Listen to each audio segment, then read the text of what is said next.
Indicadores americanos mostrando que os Estados Unidos pode estar à beira de uma recessão. São indicadores que o mercado basicamente olha, mas as pessoas comuns que não interpretam a economia não olham e acabam tomando decisões financeiras sem analisar mais profundamente. É isso que eu vou falar hoje, mostrar alguns gráficos aqui rapidamente. Então, muito bom dia, 17 de outubro aqui no Minuto do Musa. E ontem eu fiz uma aula para quem se inscreveu no link que segue no descritivo aqui do vídeo, caso você esteja vendo no YouTube, ou no link na bio, caso esteja vendo no Instagram, mostrando como esses indicadores antecedentes que as pessoas deixam de lado mostram dados mais profundos de uma economia e como a gente interpreta os ciclos econômicos. Não adianta quando a notícia sai no jornal a gente querer posicionar o nosso capital ou montar o nosso planejamento. Aí a notícia já é tarde. Como a gente analisa onde estão esses dados, quais são esses dados e como interpretá-los dentro do ciclo econômico. E mostrei o paralelo disso com o Brasil. Um pouco de uma história econômica no curto prazo, mostrando como a gente clama por intervenções públicas, por mais intervenções governamentais, que justamente essa a origem do problema que leva a uma desvalorização da moeda, que é o processo inflacionário. O nosso real já desvalorizou 87% desde 1º de julho de 1994, quando entrou em circulação. Então acesse o link nesse descritivo para entrar no grupo de WhatsApp, que lá teremos mais informações sobre isso, tá bom? Pois bem, vamos lá. Nos Estados Unidos hoje tem vendas no varejo, utilização da capacidade da indústria e um índice de habitações que é NAHB, National Association of Home Builders, é o índice que mede o sentimento dos construtores nos Estados Unidos, tá? E eu vou mostrar alguns dados aqui, mostrando como o mercado já interpreta alguns dados extremamente preocupantes. O primeiro deles aqui, esse Mortgage Affordability, que está na mínima histórica. O que significa isso? Esse índice que vocês estão vendo na linha azul, que está abaixo de 100, ele mostra que as pessoas já têm menos de 100% do mínimo para conseguir comprar uma casa com preço médio nos Estados Unidos. Se tivesse, por exemplo, a 120, ou quando estava a 120, significa que eles têm 120% da obrigatoriedade dos rendimentos mensais para comprar uma casa ao preço médio americano, ou seja, já tem na média menos do que o exigido para comprar essa casa.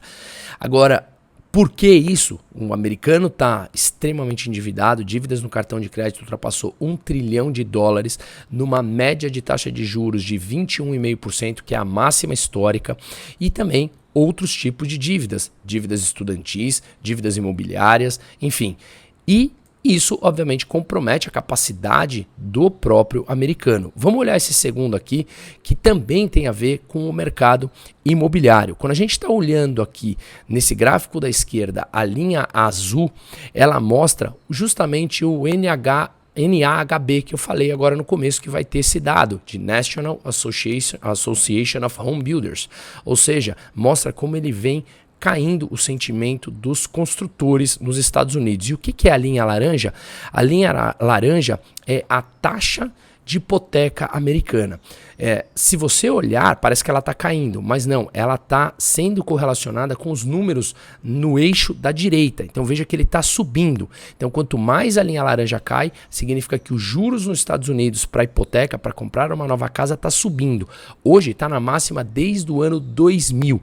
E a projeção aqui é que para 2024 ele continue subindo, atingindo mais de 8%. E isso, obviamente, compromete a capacidade do americano médio de comprar uma casa, que impacta diretamente numa economia também de consumo, tá? No gráfico da direita é exatamente a mesma coisa, só que numa escala menor. Então a gente vê esse índice de home builders caindo e a projeção da taxa de juros de hipoteca continuar subindo, o que, de novo, complica mais ainda a capacidade média e o endividamento americano. Aqui nesse terceiro gráfico é interessante porque ele mostra como que o governo americano diminuiu um pouco, mas olha quanto ele comprou do chamado MBS, Mortgage Backed Securities, que foi um dos pontos da origem da quebra nos Estados Unidos em 2008 e 2009. Não tem nada a ver que isso vai acontecer agora. O Mortgage Backed Security são aqueles bancos que empacotam as hipotecas e o governo americano vem comprando elas para tirar o risco do balanço dos bancos e passar para eles, injetar dinheiro no sistema. Então veja na linha verde aqui como que os Estados Unidos comprou essa quantidade de MBS, Mortgage Backed Securities, desses pacotes de hipotecas, só que na linha vermelha o que a gente vê é o preço das casas nos Estados Unidos, como ela vem caindo, um preço médio. Ou seja, os Estados Unidos, e até por isso que escreveram aqui nesse texto que eu peguei, os Estados Unidos compra o MBS, o Mortgage Backed Securities, para manter artificialmente alto o preço das casas nos Estados Unidos. Então olha que interessante esse dado.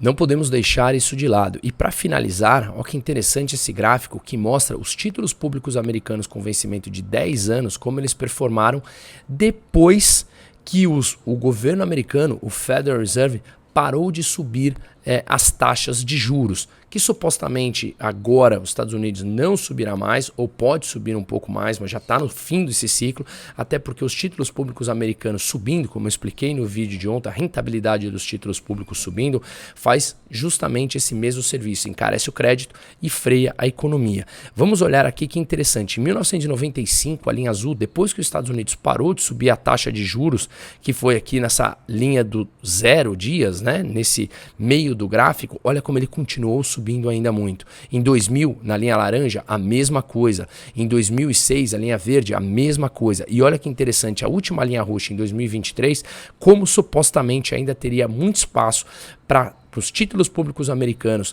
que a rentabilidade dele sobe ou cai baseado na livre oferta e demanda dos investidores, como ele teria ainda espaço para subir essa rentabilidade. E vamos lembrar que quando a rentabilidade sobe, o valor presente do título cai. Ou seja, será que, analisando junto com a história, a gente tem ainda um amplo espaço de aumento da rentabilidade do título público americano e uma desvalorização do ativo para quem já tem ele em carteira, e mais, um encarecimento do crédito na economia americana, que obviamente freia a economia e acaba impactando o mundo como um todo. Vamos lá, esse encaminha para ser agora, em outubro, o terceiro mês consecutivo de perda nos treasuries, nos títulos públicos americanos. Os investidores vêm pagando cada vez menos pelos títulos, no valor de face dele, ou seja, ele é emitido, digamos, a $1.000 e hoje está valendo $900. O valor de face cai porque a rentabilidade dele sobe, então o valor presente dele cai. Inclusive, peguei alguns depoimentos de gestores importantes, Lacey Hunt, que ele é um famoso operador de renda fixa há mais de 50 anos nos Estados Unidos, e ele, abre aspas para ele, falou: é o mês mais duro da minha vida. O fundo de treasuries dele vem perdendo esse ano 13% e no ano passado perdeu 34%.